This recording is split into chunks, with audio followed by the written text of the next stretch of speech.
Bonjour et bienvenue sur la chaîne La Pizarra. Aujourd'hui, une leçon sur la maison et les pièces de la maison. La casa y los cuartos de la casa.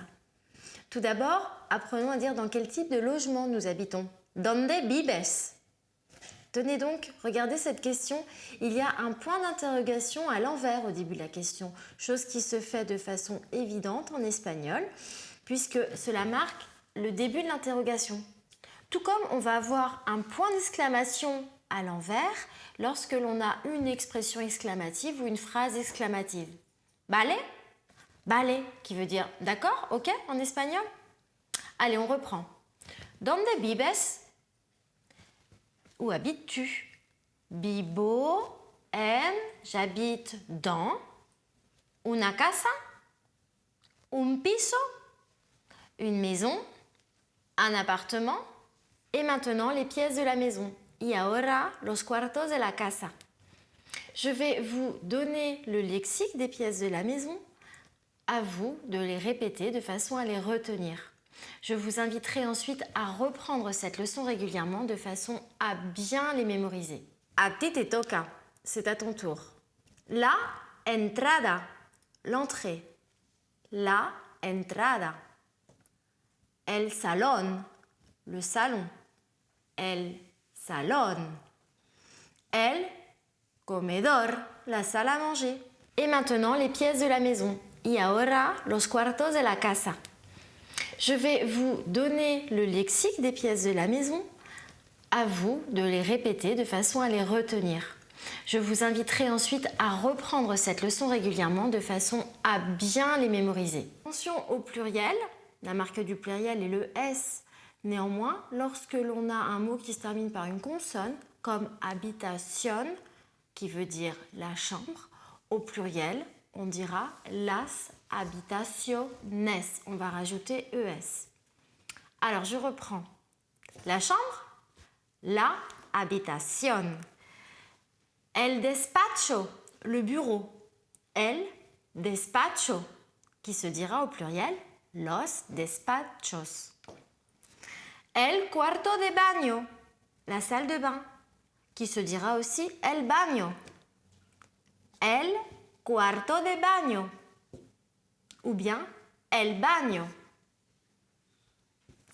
Los servicios, les toilettes. Los servicios.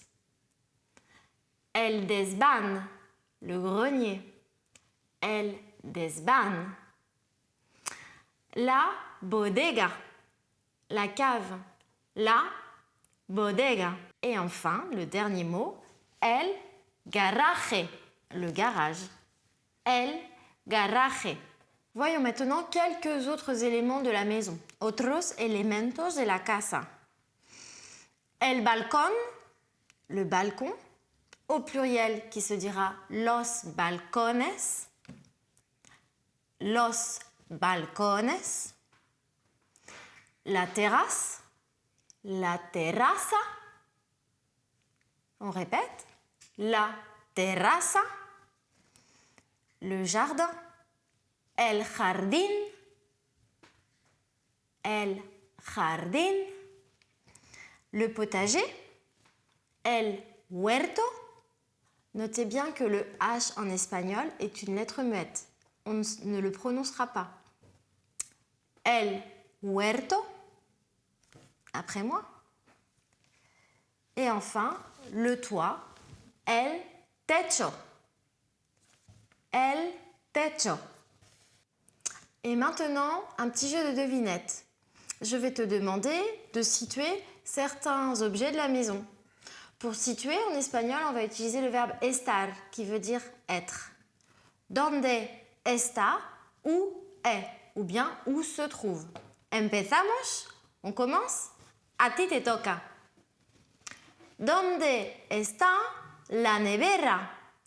Le réfrigérateur. La nevera está en el salón. Muy bien.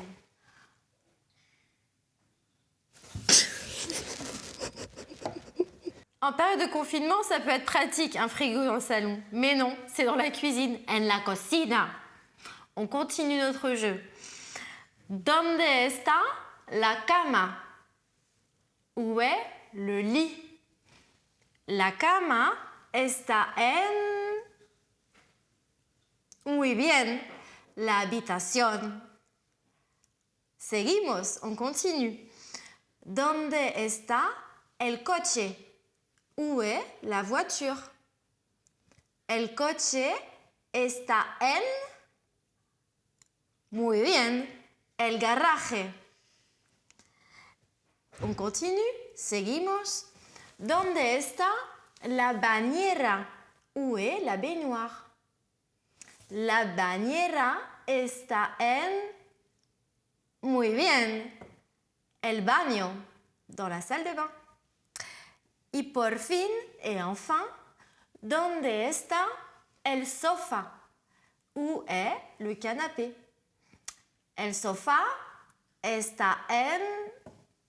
Muy bien, el salón. Je t'invite à régulièrement réécouter cette leçon de façon à pouvoir bien répéter les mots et surtout, pour mieux les mémoriser, n'oublie pas de les écrire.